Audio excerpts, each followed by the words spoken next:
Hello everyone, welcome to my YouTube channel and this is the tutorial 20 of our JavaScript series। तो आज हम cover करने वाले हैं the concept of promises in JavaScript. ठीक है, प्रोमिसेस क्या होता है, बहुत ही ज़्यादा इंपॉर्टेंट टॉपिक है। ठीक है, और before beginning to this tutorial, ठीक है, अगर हम प्रोमिसेस पे बढ़ रहे हैं तो मैं आपको सजेस्ट करूंगा प्रोमिसेस पे बढ़ने से पहले आप एक बार, अगर आपको अंडरस्टैंडिंग अभी तक नहीं है तो आप पहले कॉल बैक फंक्शंस की अंडरस्टैंडिंग ले लीजिए। जो कॉल बैक फंक्शंस होते हैं, जो कॉल बैक का कॉन्सेप्ट होता है, इससे ही प्रीवियस ट्यूटोरियल मैंने कॉल बैक का बनाया हुआ है। तो आपको कॉल बैक की अंडरस्टैंडिंग होनी चाहिए, जिसमें आपको पहले भी बताया गया था कि कॉल बैक में मेनली क्या होता है, एसिंक्रोनस प्रोग्रामिंग के साथ में डील करते हैं। एसिंक्रोनस प्रोग्रामिंग के साथ में डील करते हैं, यहाँ पे क्या मल्टीपल टास्क को एग्जीक्यूट कर सकते हो साइमल्टेनियसली, एक साथ। ठीक है, तो पहले हम कोशिश करेंगे प्रोमिसेस को, ये प्रोमिसेस के अंदर अभी 2-3 ट्यूटोरियल और आएंगे। तो फर्स्ट है ये आपका इंट्रोडक्शन टू प्रोमिसेस, तो कोशिश करेंगे हम समझने की। और मैं पहले क्लियर कर देता हूँ, it may be bit complicated. ठीक है, थोड़ा सा समझने में अभी स्टार्टिंग में कॉम्प्लिकेटेड हो सकता है, ऐसा लग सकता है हम ये कर ही क्यों रहे हैं, इसकी ज़रूरत क्या है। ठीक है, ऐसा लगेगा कि जब हमने कॉल बैक का यूज़ देख लिया कि एक फंक्शन के अंदर हम दूसरे फंक्शन को ही एज एन आर्ग्यूमेंट पास करा के मल्टीपल टास्क एग्जीक्यूट कर सकते हैं, तो फिर आपके इसका प्रोमिस का मतलब क्या रह जाता है। ठीक है, तो वो सब हम कवर करने वाले हैं अच्छे से। चलो, तो यही है इसमें।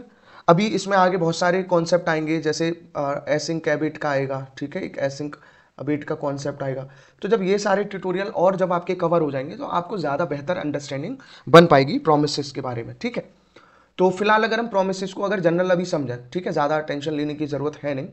अगर हम बात करें एक सिंपल प्रोमिसेस की, तो अगर आप जनरल लाइफ में देखो तो प्रोमिसेस माने क्या होता है, किसी को वादा देना एक तरह से। ठीक है, कि एक पर्सन है, एक आपके पास एक पर्सन है, ठीक है, और उसने क्या करा, एक दूसरे को कुछ ना कुछ प्रॉमिस किया हुआ है। ठीक है, चलो, इसने इसको प्रॉमिस किया है। तो होता क्या है बेसिकली, फॉर एग्जाम्पल मान लो कि आप सपोज आप किसी जूस कॉर्नर पे गए। ठीक है, आप किसी जूस कॉर्नर पे गए और जूस कॉर्नर पे आपने बोला कि आपको मैंगो शेक पीना है। ठीक है, आपको क्या करना है, मैंगो शेक पीना है। तो मैंगो शेक पीने के लिए आपने क्या करा, उसको ऑर्डर दिया। उसने आपको बोला कि भीड़ ज़्यादा, अभी आप 10 मिनट वेट कर लीजिए। ठीक है, 10 मिनट के बाद आपको आपका शेक मिल जाएगा। तो आप चाहें तो कंप्लीट 10 मिनट वहाँ वेट कर सकते हैं, मतलब उसी के बारे में सोच सकते हैं। या फिर आप और क्या कर सकते हैं, आप ये भी कर सकते हैं कि उस 10 मिनट को कहीं और यूटिलाइज भी कर सकते हैं। ठीक है, इतने में क्या है, आपका वो जो दूसरा काम है वो भी कंप्लीट हो जाएगा और आफ्टर 10 मिनट्स आपको आपका मैंगो शेक भी मिल जाएगा। ठीक है, तो ऐसे ही हमारे पास कुछ फंक्शंस होते हैं प्रोमिसेस के अंदर, मेथड्स होते हैं जो इसी चीज़ में हेल्प करते हैं। जब आप एक बड़ी एक complex dynamic responsive website create करोगे तो बहुत सारी रिक्वेस्ट ऐसी होंगी, रिक्वेस्ट एंड रिस्पॉन्स, जो आपको एक स्पेसिफिक टाइम इंटरवल के बाद में वहाँ पे मिलेंगी। ठीक है, आपको एक स्पेसिफिक टाइम इंटरवल के बाद में वो सारी रिक्वेस्ट आपको वहाँ पे मिलेंगी। लेकिन आपको क्या करना है, तब तक आप उसी के वेट में नहीं रहेंगे। हमारी वेबसाइट कोई और टास्क भी परफॉर्म कर सकती है और फिर उसको भी यूज़ कर सकती है। ठीक है, तो यही। और दूसरा एग्जांपल मान लो, आपने कुछ अमेजन, आप सपोज अमेजन का यूज़ कर रहे हैं। अमेजन से आपने कोई अपने लिए ड्रेस परचेज करी। ठीक है, अब ड्रेस परचेज करने पे उसने क्या दिखाया कि जो डिलीवरी टाइम है, ठीक है, वो जो डिलीवरी टाइम है वो कितना है, सपोज वो 2 डेज ले रहा है। तो 2 डेज ले रहा है तो आप ऐसा थोड़े कि 2 दिन अपना खाना पीना सब कुछ छोड़ के सिर्फ अपने उस ड्रेस का वेट करेंगे। ऐसा नहीं होता ना, हम अपने जनरल लाइफ के डे टू डे एक्टिविटीज़ में लग जाते हैं और जब 2 दिन आपके वो एक given amount of time complete हो जाता है तो आपको उस चीज़ का रिस्पॉन्स मिल जाता है। ठीक है, तो आई होप आप इन एग्जाम्पल से कनेक्ट कर पा रहे होंगे कि जो प्रोमिस के अंदर जो मैथड्स हैं उनका एक्चुअली वेबसाइट के अंदर आपका जो भी यूज़ रहेगा वहाँ पे रोल क्या है। ठीक है, और आप कोई भी एग्जांपल ले सकते हो। ठीक है, आप मान लो कपड़े सिलवाने जा रहे हो, कपड़े सिलवाने गए, आपको अपना मान लो पेंट में अल्टरेशन कराना है। ठीक है, पेंट में अल्टरेशन कराना है और टेलर के पास में भीड़ ज़्यादा थी, तो दर्जी ने क्या बोला, भैया 1 घंटे का वेट कर लो, 1 घंटे बाद आपका पेंट आपको वापस मिल जाएगा। समझ रहे हो, तो आप उस 1 घंटे में कुछ और मार्केट से चीज़ें खरीद सकते हो, कोई काम कर सकते हो। ठीक है, अपना यूटिलाइजेशन आप क्या कर सकते हो वहाँ पे दिखा सकते हो। तो ये सब एग्जांपल्स हैं। आई होप इस तरह से आपको समझ में आया होगा कि भाई प्रोमिसेस के अंदर हम एक्चुअली में कर क्या रहे हैं। ठीक है, चलो तो नेक्स्ट पॉइंट पे चलते हैं हम। आप यहाँ पे देखो, डिफाइन करते हैं अब हम प्रोमिसेस इन जावास्क्रिप्ट। तो इसमें क्या है, प्रोमिसेस में अगर आप फर्स्ट पॉइंट देखोगे तो फर्स्ट पॉइंट में क्या लिखा है, a container for a future value. यानी कि एक फ्यूचर वैल्यू, जो अभी एग्जांपल दिया कि एक स्पेसिफिक टाइम के बाद उस चीज़ का आपको रिस्पॉन्स मिलना मिलेगा, तो उसके लिए दिस इज अ कंटेनर, ठीक है। हम वहाँ उसके लिए एक स्पेस छोड़ के रखेंगे, एक मेथड रखेंगे, और जब भी आपको उस चीज़ के लिए हमको रिस्पॉन्स मिलेगा हम उस चीज़ को एग्जीक्यूट करा लेंगे। तो it is a container for a future value, ठीक है। एंड दूसरा, like I don't have this value right now but I will have it later. Point वही हुआ कि अभी वो मेरे पास नहीं है बट मेरे पास वो चीज़ जल्दी आ जाएगी। शायद मैंगो शेक है 10 से 15 मिनट की बात करिए तो भाई 10 से 15 मिनट में दे देगा, अभी हमारे पास नहीं है। और ऐसे एग्जाम्पल भी दिया है, suppose you order a book online and you don't get the book right away but the store promises to send it to you while you wait. You can do other things and when the book arrive you can read it. ठीक है, तो book order करने के बाद store ने एक specific time की permission दिया है कि इस टाइम लिमिटेड होने के बाद में आपको आपका बुक मिल जाएगी, ठीक है। लेकिन तब तक आप अपने अदर वर्क को कैरी ऑन कर सकते हैं, लाइक दिस जो मैंने यहाँ पे बताया ना, ये अमेजॉन ऑर्डर्स के बारे में, ठीक है, लाइक दिस। तो ऐसे ही आपको वो चीज़ें करनी है। फिर आता है इसी तरीके से क्या बुक, जैसे बुक का एग्जांपल है, इसी में फिर क्या in the same way a promise lets you keep working with your code while waiting for something else to finish like loading data from server. आपका कोड वर्क कर सकता है, आप अपने अदर टास्क परफॉर्म कर सकते हैं कोड में, तब तक आप वेट भी कर सकते हैं सर्वर से किसी और डेटा के लोड होने का, ठीक है। And when the data is ready the promise will deliver it. Very simple, ठीक है, कुछ नहीं है इसमें। अब इसके बाद दूसरा आता है 3 स्टेट्स ऑफ प्रोमिसेस। अब इसमें बेसिकली 3 स्टेट होती हैं। आप जनरल लाइफ में भी देखो, आप सपोज आपने ऑर्डर ही कर एक बुक ही ऑर्डर करी, ठीक है, सबसे पहला स्टेट क्या है, ऑर्डर। तो अब वो दिखा रहा है कि वो 3 दिन लेगा, क्या लेगा, 3 दिन लेगा। तो ये क्या है, आपकी पेंडेंसी, ठीक है। अब पेंडेंसी कैसे है, सपोज स्टॉक में नहीं है, पहली बात है कि अमेजन के स्टॉक में ही वो बुक नहीं है, तो वो हो गई आपकी पेंडेंसी, पेंडिंग में चली गई। बुक अवेलेबल हो गई, बुक अवेलेबल हो गई तो वो किस में चलेगी, फुलफिल्ड, यानी कि आप ऑर्डर कर सकते हो। जैसे आपने देखा होगा जोमेटो या स्विगी से आप रेस्टोरेंट से किसी चीज़ का ऑर्डर करते हैं तो वहां पे भी वो क्या दिखाता है कि अभी अवेलेबल नहीं है, that specific restaurant is not available to pick your order, क्योंकि उसके पास रिक्वेस्ट बहुत ज़्यादा होती हैं। तो फुलफिल हो गई, ठीक है, उसके बाद आपको आपको मिल जाएगा। आप चाहे तो उस चीज़ को रिजेक्ट भी कर सकते हैं।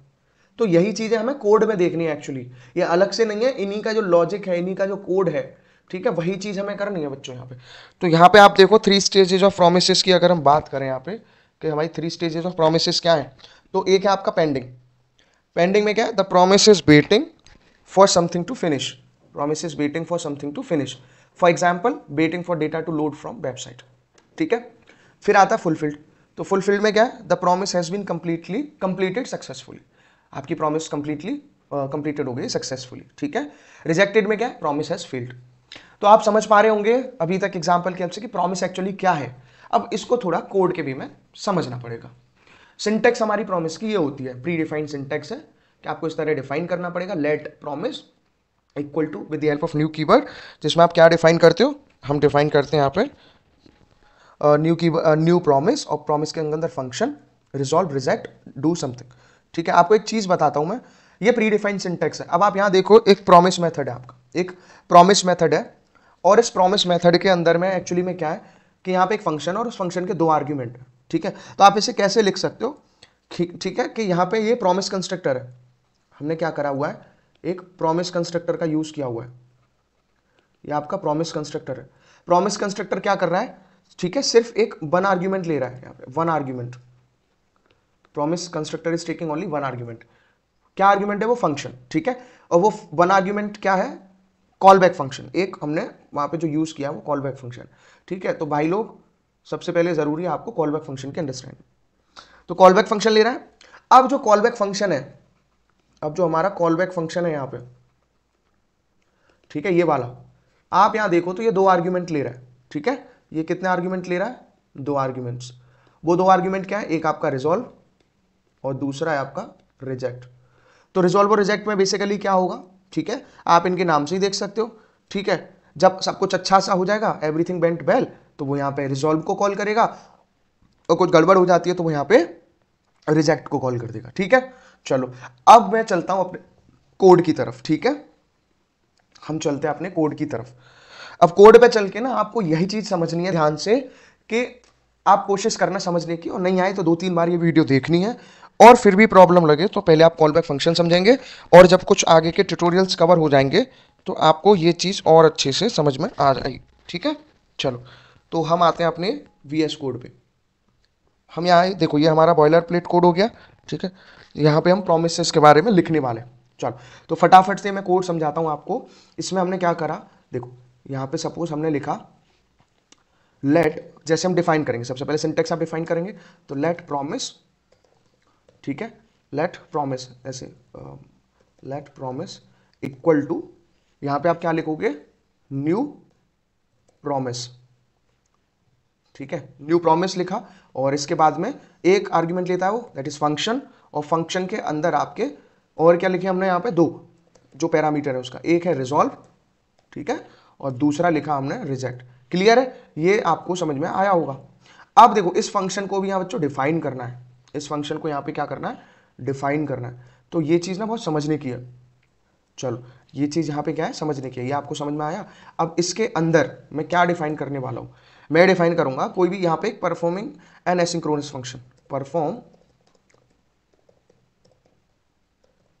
एसिंक्रोनस फंक्शन, ठीक है, यहाँ पे एक एसिंक्रोनस फंक्शन को परफॉर्म किया है, ठीक है, जो कॉल या रिजेक्ट को कॉल करेगा, ठीक है। अब यहाँ पे मैंने डिफाइन करा, suppose let success equal to, एक हमने वैल्यू पास कराई वहाँ पे true, success equal to true pass कराया। ये कोई भी आपका एग्जाम्पल की कंडीशन है, ये एक तरह से क्या आपका एग्जाम्पल कंडीशन, ठीक है, this is the example condition. तो ये क्लियर हुआ। अब एग्जाम्पल कंडीशन के बाद में आप आगे देखो इसे, तो यहाँ मैं क्या कर रहा हूँ, एक मैंने यूज करा इफ। अब इफ के अंदर मैं ये वैल्यू पास करा रहा हूँ सक्सेस, इफ सक्सेस, और इसके लिए आप कोई भी मैसेज डिस्प्ले करा रहे हो, सपोज सक्सेस में किसको कॉल करेगा, वो रिजॉल्व को, और रिजॉल्व के अंदर क्या मैसेज देगा वो यहाँ पे, हाँ यहाँ पे मैसेज देगा सपोज ऑपरेशन सक्सेसफुल, ठीक है, ऑपरेशन सक्सेसफुल, करेक्ट। तो ये हुआ। दूसरे केस में क्या देगा, ये हो गया। फिर दूसरे केस में अगर हम जाएंगे एल्स के अंदर, तो एल्स के अंदर क्या करा देगा वो, रिजेक्ट को कॉल करा देगा, रिजेक्ट, ठीक है, लाइक दिस। तो रिजेक्ट के अंदर इसमें आप कुछ भी दिखा दोगे, लाइक ऑपरेशन फेल्ड, ठीक है। तो इस तरह से आपको यहाँ क्लियर हो रहा होगा। तो इस तरह से हम इसको यूज करते हैं, हम क्या करते हैं, हम इसको इस तरीके से यूज करते हैं। चलो तो अभी आप इसका आउटपुट देखोगे, हम अब मैं आपको दिखाता हूँ, ये इस तरह करा, सिंटेक्स समझ में आ गई आपको, आप पढ़िए से दोबारा। मैंने यहाँ पे और क्या करा, मैंने करा console dot log, console dot log के अंदर मैंने क्या पास कराया, अपना प्रॉमिस, ठीक है, जिसको डिफाइन किया था। अब देखो ये पास कराया, अब इसको चलो ट्राई करते हैं कि रन कराने पे हमें क्या दिखेगा, है ना। अब हम गए अपने कॉन्सोल पे, देखो ये यहाँ पे कुछ क्या दिखा रहा है, यहाँ पे इस तरह से एक आपको यहाँ पे इसने क्या दिखाया कि can not access promise before initialisation, ठीक है, आपको यहाँ पे इस तरह से आ रहा है। क्लियर। अब ये क्यों आ रहा है, ये इसीलिए आ रहा है। अच्छा अब देखो इस चीज़ को अगर हम यहाँ लिख देंगे, देखो इस चीज़ को अगर मैं यहाँ लिखता हूँ, ठीक है, अब देखते हैं अब हमारे आउटपुट में क्या आएगा। अभी भी यहाँ पे एरर आ रहा है। चलो तो वो एरर क्यों आ रहा है, क्योंकि यहाँ वो दिखा रहा है can not access the promise, ठीक है, क्यों नहीं प्रॉमिस को वो एक्सेस कर पा रहा है। अभी यहाँ पे आप एक बार कोड गो थ्रू करो, ठीक है, हमने यहाँ पे रिजॉल्व और रिजेक्ट किया हुआ है। क्लियर, समझ रहे हैं आप इस बात को, ठीक है। चलो तो यहाँ पे मैं एक बार रिपीट करता हूँ कि यहाँ पे हमने प्रॉमिस को दिखाया जिसके फंक्शन के अंदर। क्लियर है। चलो फंक्शन के अंदर इस तरह दिखाया, यहाँ पे आपने रिजॉल्व और रिजेक्ट लिए। सबसे पहले क्या लिए, यहाँ पे रिजॉल्व और रिजेक्ट लिए, जिसके अंदर आप क्या करोगे, let success equal to true किया, ठीक है, और इसको करके इफ सक्सेस, और यहाँ पे रिजॉल्व रहा आपका ऑपरेशन सक्सेसफुल, कुछ भी दे दो, ठीक है, और एल्स में रहा आपका दिस वन, ठीक है, इसको यहाँ से हटाओ। क्लियर है। तो यहाँ पे इसको इस तरह से लिखा गया है। अब एक तरीका तो ये है इसमें, समझ रहे हो, तो एक तरीका यहाँ पे ये इस तरह से है। अब दूसरा एक और होता है, मैं उसकी हेल्प से इसे समझाता हूँ, ठीक है। चलो एक आसान एग्जांपल और देता हूँ, ये तो सिंपल सिंटेक्स हो गई, आप प्रॉमिस को कैसे कॉल कर रहे हैं, ठीक है। इसके अलावा एक और तरीका है, वो तरीका क्या है, ठीक है, वो तरीका ये है कि अभी देखो इसके आउटपुट में हमें कुछ मिलेगा नहीं, ठीक है। एक तरीका दूसरा है, मैं इसको और आसान बनाता हूँ, वो क्या है, चलो तो मैं गया दोबारा से, इसको अभी हम हटा देते हैं, आप इसको इंटायरली हटा दो। यहाँ पे ये मैंने सारा कुछ कोड यहाँ पे हटा दिया, ठीक है। अब ये सारा कोड हटाया मैंने। चलो तो अब इस कोड में मैंने सिर्फ क्या डिफाइन करा, यहाँ पे एक अलर्ट डिफाइन करा, मैंने भी कुछ नहीं करा। देखो मैंने क्या करा, इस कोड के अंदर मैंने यहाँ पे एक अलर्ट डिफाइन करा है। मैं और इसको समझाने की कोशिश करता हूँ। मैंने अलर्ट डिफाइन करा यहाँ पे, ठीक है। अलर्ट में क्या है, मैंने कुछ भी लिख दिया, सपोज टैग लर्निंग विद रजत, ठीक है, मैंने ये लिखा। अभी आप इसे रन कराओगे तो देखते हैं क्या हमें आउटपुट मिलेगा। हमने इसको रन कराया, ठीक है। तो यहाँ पे आप देखोगे तो क्या मिलेगा, अभी हमें वो देखना है। चलो दोबारा से एक बार मैं इसमें एक चीज़ और आपको रिपीट कर देता हूँ, ठीक है। क्या क्या वो चीज़ें आपकी यहाँ पे हमने लेट में प्रॉमिस में डिफाइन करा, न्यू प्रॉमिस, ठीक है। और सॉरी यहाँ पे स्पेलिंग को वो लिख दिया प्रॉमिस, ठीक है, इस तरह से डिफाइन करा। अब देखो, अब हम इसका आउटपुट रन कराएंगे, ठीक है। तो यहाँ पे आपको क्या मिल रहा है, टैग लर्निंग विद रजत, ठीक है, टैग लर्निंग विद रजत यहाँ पे ये मिल रहा है। चलो अब इसके अलावा अब हमें क्या करना है, देखो इसके अलावा अब मैं क्या करने वाला हूँ, मैं कुछ और करने वाला हूँ। यहाँ पे सपोज मैंने करा console डॉट लॉग, यहाँ पे मैंने प्रिंट कराया हेलो, कुछ भी प्रिंट कराया है ना, ये प्रिंट कराया। चलो अब देखते हैं हमें इसका आउटपुट क्या मिलता है, समझ रहे हैं।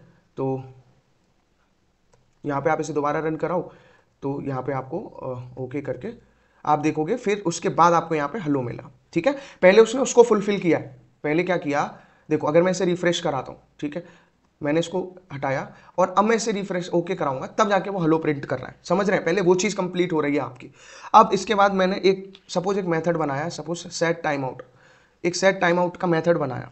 मैंने क्या करा, यहाँ पे एक सेट टाइम आउट बनाया, और उस सेट टाइम आउट के अंदर मैं क्या करने वाला हूँ आपको अच्छे से पता है। सेट टाइम आउट में मैंने एक फंक्शन क्रिएट करा, एक फंक्शन क्रिएट करा इस नाम से, और उसका यहाँ पे लॉजिक वाला पार्ट जो भी रहेगा, कॉमा, सपोज मैं उसे 3 सेकंड के गैप पे चलाना चाह रहा हूँ या 4 सेकंड, तो 4000 मिली सेकंड में हम वैल्यू लिखते हैं। और इस फंक्शन के अंदर मैं क्या डिफाइन कर रहा हूँ, इस फंक्शन के अंदर मैं डिफाइन कर रहा हूँ console डॉट लॉग, ठीक है, और console डॉट लॉग, और यहाँ पे एक नया हम लिखेंगे हेलो आफ्टर 4 सेकंड। यहाँ पे क्या आया, हेलो आफ्टर 4 सेकंड, ठीक है। तो ये रहा, चलो तो ये रहा। अब इसको हम एग्जीक्यूट करा के देखते हैं, एग्जीक्यूट कराने के बाद आपको समझ में आएगा। अब देखो अभी मैंने इसको हटाया, अब देखना पहले वो इसको दोबारा रन कर रहा है बार बार, ठीक है। तो ओके किया, तो ओके करके यहाँ हेलो हुआ, और देखिए थोड़ी देर बाद कुछ और क्या हमें आउटपुट मिलेगा। यहाँ पे आप देख पा रहे हैं आउटपुट पे हेलो आफ्टर 4 सेकंड, तुरंत से नहीं आया, वो 4 सेकंड के गैप पे आया। रिफ्रेश करके मैं दोबारा दिखा देता हूँ, ठीक है, मतलब ऐसे वेटिंग होती है इसमें, ठीक है। यहाँ मैंने इसको ओके किया, दोबारा से इस टास्क को रन कराया, ठीक है, और यहाँ पे हेलो आया, ठीक है। ये कराने के बाद में फिर वो दोबारा हेलो आफ्टर 4 सेकंड, तो इस तरह से आपको यहाँ पे आउटपुट मिल के आया। चलिए, तो अभी इस ट्यूटोरियल में मैं इतना ही बता रहा हूँ कि किस तरह से प्रॉमिस का कोड होता है, कैसे वर्क करता है। अगर आपको समझ में अगर नहीं आया है सही से, तो थोड़ा सा टाइम और लो, जब 1-2 ट्यूटोरियल और आगे आएंगे एसिंक हैबिट के, इसके मेथड्स के बारे में, तो आपको ज़्यादा क्लियर अंडरस्टैंडिंग बनेगी।